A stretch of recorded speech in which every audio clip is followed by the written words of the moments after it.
Assalamualaikum warahmatullahi wabarakatuh. Halo semuanya, perkenalkan nama saya Adiba Safarina Dwiatno. Saya dari kelas 10 Duta.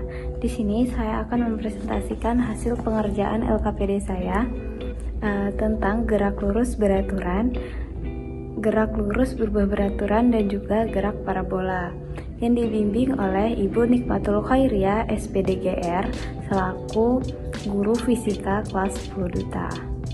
Oke, yang pertama kita masuk ke GLB.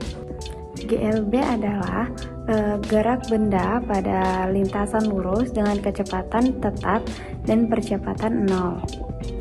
Pada tabel terlihat bahwa jarak bertambah secara teratur seiring berjalannya waktu, namun kecepatannya tetap. Kemudian ini tabelnya. Kemudian grafik jarak terhadap waktu berbentuk garis lurus yang menunjukkan kecepatan konstan. Grafik kecepatan terhadap waktu membentuk garis horizontal karena tidak ada perubahan kecepatan. Oke, selanjutnya kita akan bahas tentang gerak lurus berubah beraturan. Pada gerak lurus berubah beraturan adalah gerak benda pada suatu lintasan lurus dengan kecepatan berubah secara beraturan atau naik turun karena adanya percepatan konstan. Oke, dari tabel terlihat bahwa kecepatannya bertambah atau berkurang setiap satuan waktu dan jarak tempuhnya semakin besar. Grafik kecepatan terhadap waktu berbentuk garis lurus miring menandakan adanya percepatan tetap. Grafik jarak terhadap waktu berbentuk kurva karena jarak dipengaruhi oleh perubahan kecepatan. Oke, jadi pada GLB ciri utamanya yaitu kecepatannya tetap dan percepatannya 0. Kemudian pada GLBB kecepatannya berubah secara teratur dan percepatannya tetap. Grafik VT menunjukkan garis lurus mendatar karena tidak ada perubahan kecepatan atau kecepatan konstan. Artinya kecepatan selalu sama setiap detik, baik besar maupun arahnya. Karena tidak ada perubahan kecepatan, maka percepatan benda 0. Oke, saya akan menjawab pertanyaan yang kedua.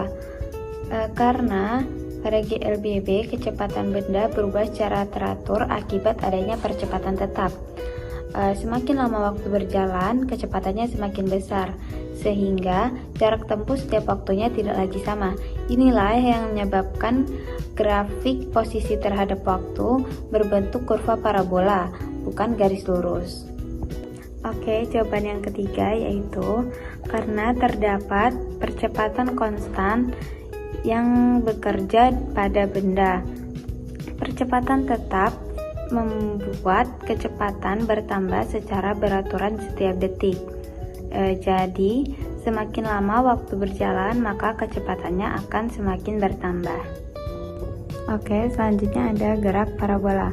Gerak parabola adalah gabungan dari gerak lurus beraturan dan gerak lurus berubah beraturan. Pengertian gerak parabola sendiri adalah gerak dua dimensi suatu benda yang bergerak membentuk sudut elevasi dengan sumbu X dan sumbu Y.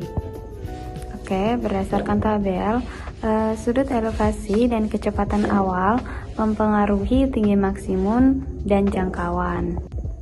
Oke, jawaban analisis data nomor 1 yaitu 45 derajat. Karena pada sudut ini komponen horizontal dan vertikal seimbang, sehingga mengoptimalkan waktu tempuh di udara dan juga jangkauan horizontal. Oke, jawaban yang nomor 2 yaitu jika kecepatan awal ditambah, maka jarak maksimum dan tinggi maksimum juga akan bertambah. Hal ini dikarenakan komponen horizontal dan vertikal ikut meningkat, sehingga benda bergerak lebih jauh dan mencapai ketinggian yang lebih besar. Jawaban yang nomor 3, kecepatan horizontal tetap karena tidak adanya gaya yang bekerja pada arah horizontal. Kecepatan vertikal berubah karena adanya percepatan gravitasi ke arah bawah, sehingga saat benda naik ia akan 0 saat di titik tertinggi. Saat benda turun, Vy akan bertambah kembali karena adanya tarikan gravitasi.